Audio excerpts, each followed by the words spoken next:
گناہ ایک مہلک ترین روحانی مرض ہے۔ اس سے انسان اللہ تعالیٰ کی نافرمانی اور حکم عدولی کا مرتکب ہو جاتا ہے۔ گناہ ایسی مضر شے ہے کہ اس سے انسان کے دل کو زنگ لگ جاتا ہے اور مسلسل گناہوں سے دل سیاہ ہو جاتا ہے۔ گناہ کرنے سے انسان کا اللہ تعالیٰ سے تعلق کم ہو جاتا ہے اور اس سے اللہ تعالیٰ کی رحمتیں اور برکتیں رک جاتی ہیں، اور مصیبتوں اور تکالیف کا سلسلہ شروع ہو جاتا ہے۔ ماحول کی زیب و زینت، انائی اور خوشنمائی انسان کو غفلت میں ڈالے رہتی ہے، اس طرح وہ نفس اور شیطان سے مغلوب ہو کر لہو و لعب میں مشغول رہتا ہے۔ مسلسل گناہوں سے خوف خدا، فکر آخرت اور اللہ تعالیٰ کی بارگاہ میں حاضری اور جواب دہی کا احساس تک نہیں ہوتا۔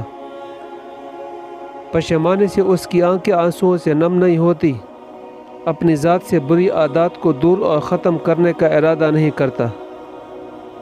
جن کاموں کو اللہ سخت ناپسند کرتا ہے اور اس سے دور رہنے کا حکم دیتا ہے، جن کے کرنے والے اللہ تعالیٰ کی بارگاہ میں مجرم ٹھہرتے ہیں، جن برائیوں کو انسان جانتا ہے اور جس کی وجہ سے پورا معاشرہ خراب ہو جاتا ہے، بلکہ اگر وہ برائیاں عام ہو جائیں تو پوری قوم کی تباہی اور بربادی کا سبب بنتی ہیں۔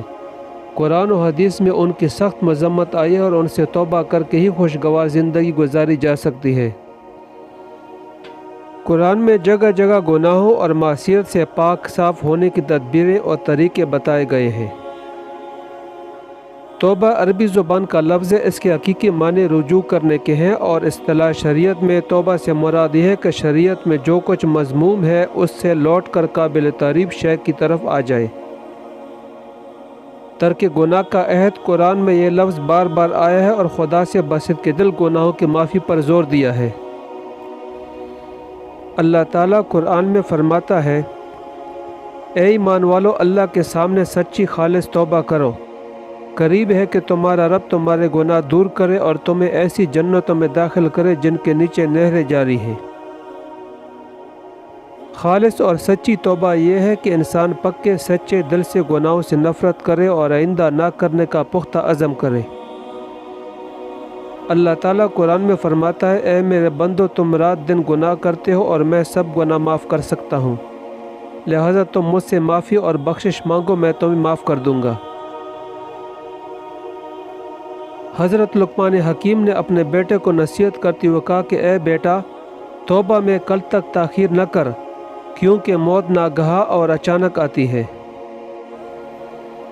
انسان توبہ میں تاخیر 7 وجوہات کی وجہ سے کرتا ہے: گناہوں کے انجام سے غافل ہونا، دل پر گناہوں کی لذت کا غلبہ ہونا، طویل عرصہ زندہ رہنے کی امید ہونا، رحمت الہی کے بارے میں دھوکے کا شکار ہونا، یعنی مجھے اللہ کی رحمت پر بھروسہ ہے، وہ عذاب نہیں دے گا، اور گناہ پہ گناہ کرتے رہنا۔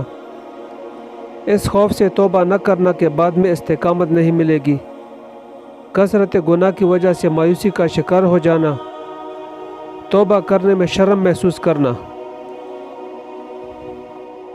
آدمی سے گناہ و معصیت ہونا فطری بات ہے، مگر جو ہی ہمیں احساس ہو کہ ہم نے گناہ کا ارتکاب کیا ہے تو فوراً اس کی تلافی کرنی چاہیے۔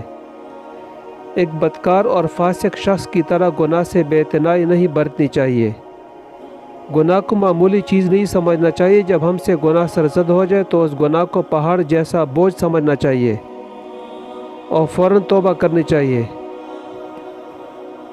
حضرت عبداللہ بن مسعود رضی اللہ سے روایت ہے کہ نبی پاک صلی اللہ علیہ وسلم نے فرمایا، بے شک مومن اپنے گناہوں کو اس طرح دیکھتا ہے جیسا کہ وہ کسی پہاڑ کے نیچے بیٹھا ڈر رہا ہو کہ اس پر گر پڑے، جبکہ بدکار اپنے گناہوں کو اس مکھی کی طرح دیکھتا ہے جو اس کی ناک پر سے گزر گئی۔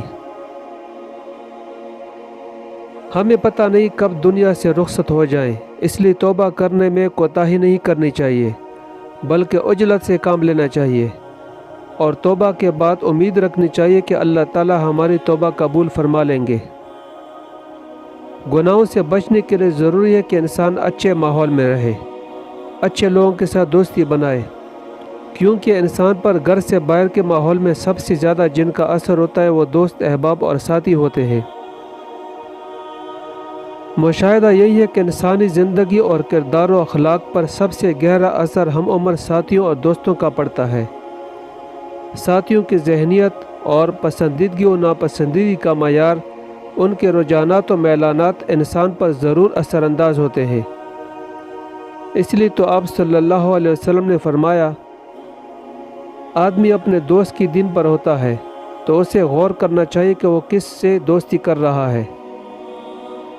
ایک دوسری حدیث میں آپ صلی اللہ علیہ وسلم نے دو ٹوک الفاظ میں متنبہ فرمایا، تم برے ساتھی سے بچو کیونکہ تم بھی اس کے ساتھ پہچانے جاؤ گے۔ اس لیے ہمیں آج سے ہی عہد کر لینا چاہیے کہ ہم اب بقایا زندگی اللہ اور رسول کے بتائے ہوئے طریقے پر گزاریں گے، اور آج ہی توبہ کر لیں اور مایوس نہ ہو کہ اللہ بہت معاف کرنے والا ہے۔ توبہ کرنے والا کبھی ہلاک نہیں ہوتا۔ نبی پاک صلی اللہ علیہ وسلم فرماتے ہیں، میں دن میں 100 دفعہ استغفار پڑھتا ہوں۔ کچھ اولیاء کہتے ہیں کہ دن میں 70 دفعہ زنا ہو جائے پھر بھی توبہ کرے، لیکن سچی توبہ یہ کہ ہمیشہ کے لیے گناہوں کو چھوڑ دے۔ عربی کا ایک مضمون ہے کہ تیری توبہ میں اثر نہیں ہے، اگر تمہاری توبہ سچی ہوتی تمہاری آنکھوں کے نیچے کالے داغ بن جاتے۔ بہت رونے کی وجہ سے حضرت ابوبکر صدیق رضی اللہ تعالیٰ کی آنکھوں کے نیچے جگہ کالی ہو گئی تھی۔ حدیث شریف کا مفہوم ہے کہ آدمی جب توبہ کرتا ہے تو جیسے اس نے گناہ کیا ہی نہیں۔ اس لیے اللہ تعالیٰ توبہ کرنے والے کو پسند کرتا ہے اور مایوسی کو ناپسند کرتا ہے کہ انسان خطا کا پتلا ہے، گناہ ہو جاتے ہیں مگر توبہ نہیں چھوڑنی چاہیے اور ہر وقت اپنے گناہوں پہ افسردہ رہنا چاہیے۔ ایک کامل مسلمان بننے کے لیے ہمیں یہ 10 چیزیں اپنے اوپر لازم کر لینی چاہیے۔ زبان کو غیبت سے محفوظ رکھیں، بدظنی سے بچیں، مسخرہ پن سے احتراز کریں، بد نظری سے پرہیز کریں یعنی اپنی نظر کی حفاظت کریں، سچ بولیں، ہر حال میں اللہ کا شکر کریں، اللہ کی راہ میں خرچ کریں، نماز کی حفاظت کریں اور کوئی نماز قضا نہ کریں، اور سنت و جماعت پر استقامت اختیار کریں۔ اگر ان چیزوں کو اختیار کرنے کی کوشش کریں گے اور کوتاہی ہو بھی جائے تو توبہ کر لینی چاہیے۔ شہوانہ ایک جوان رقاصہ عورت تھی۔ ایک دن اپنے سہیلیوں کے ساتھ ایک محفل میں جانے کے لیے گزر رہی تھی کہ ایک گھر سے رونے دھونے کی آواز آ رہی تھی۔ اس نے اپنے سہیلیوں کو بھیجا کہ یہ شور کیوں ہے، مگر وہ واپس نہیں پلٹی تو شہوانہ خود دیکھنے چلی گئی۔ جیسے ہی وہ پہنچی تو دیکھا کہ ایک واعظ لوگوں کو واعظ کر رہے ہیں اور ایک آیت کی تلاوت کر رہے ہیں جس کا ترجمہ یہ ہے، جب آتش ان لوگوں کو دور سے دیکھے گی تو یہ لوگ اس کے بھڑکتے ہوئے شعلوں کی آوازیں سنیں گے، اور جب انہیں زنجیروں میں جکڑ کر کسی تنگ جگہ میں ڈال دیا جائے گا تو وہاں موت کی دہائی دیں گے۔ جیسے ہی شہوانہ نے سنا تو اس نے بھی چیخ ماری اور کہا، اے واعظ، میں بھی ایک گناہ گار ہوں، میرا نامہ اعمال سیاہ ہے، میں بھی شرمندہ اور پشیمان ہوں، اگر میں توبہ کروں تو کیا میری توبہ بارگاہ الہی میں قبول ہو سکتی ہے؟ واعظ نے کہا، ہاں، تیرے گناہ معاف ہو سکتے ہیں اگرچہ شہوانہ کے برابر ہی کیوں نہ ہو۔ شہوانہ نے کہا، وائے ہو مجھ پر، میں ہی شہوانہ ہوں، افسوس کہ میں کس قدر گناہوں سے آلودہ ہوں کہ لوگوں نے مجھے گناہ گار کی ضرب المثل بنا دیا۔ اس نے کہا، اے واعظ، میں توبہ کرتی ہوں، اور اس کے بعد واقعتاً شہوانہ نے توبہ کر لی اور عبادت و بندگی میں مشغول ہو گئی۔ سورہ توبہ کے آیات کی تفسیر میں بیان ہوا ہے کہ فرشتے گناہ گار کے گناہوں کو لوح محفوظ پر پیش کرتے ہیں، لیکن وہاں پر گناہوں کے بدلے حسنات اور نیکیاں دیکھتے ہیں، فوراً سجدے میں گر جاتے ہیں اور بارگاہ الہی میں عرض کرتے ہیں، جو کچھ اس بندے نے انجام دیا تھا ہم نے وہی کچھ لکھا تھا، لیکن اب ہم یہاں وہ نہیں دیکھ رہے۔ جواب آتا ہے، صحیح کہتے ہو، لیکن میرا بندہ شرمندہ اور پشیمان ہو گیا اور روتا ہوا گڑگڑاتا ہوا میرے در پر آ گیا۔ میں نے اس کے گناہوں کو بخش دیا اور اس سے درگزر کیا، میں نے اس پر اپنا لطف و کرم نچھاور کر دیا۔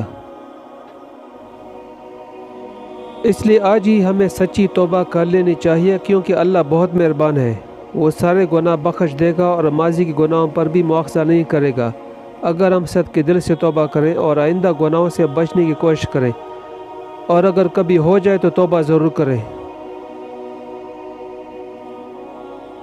امید ہے آج کی ویڈیو آپ کو پسند آئی ہوگی۔ آپ سے درخواست ہے کہ اس ویڈیو کو لائک کریں اور چینل کو سبسکرائب کریں تاکہ مزید اچھی ویڈیوز آپ دیکھ سکیں۔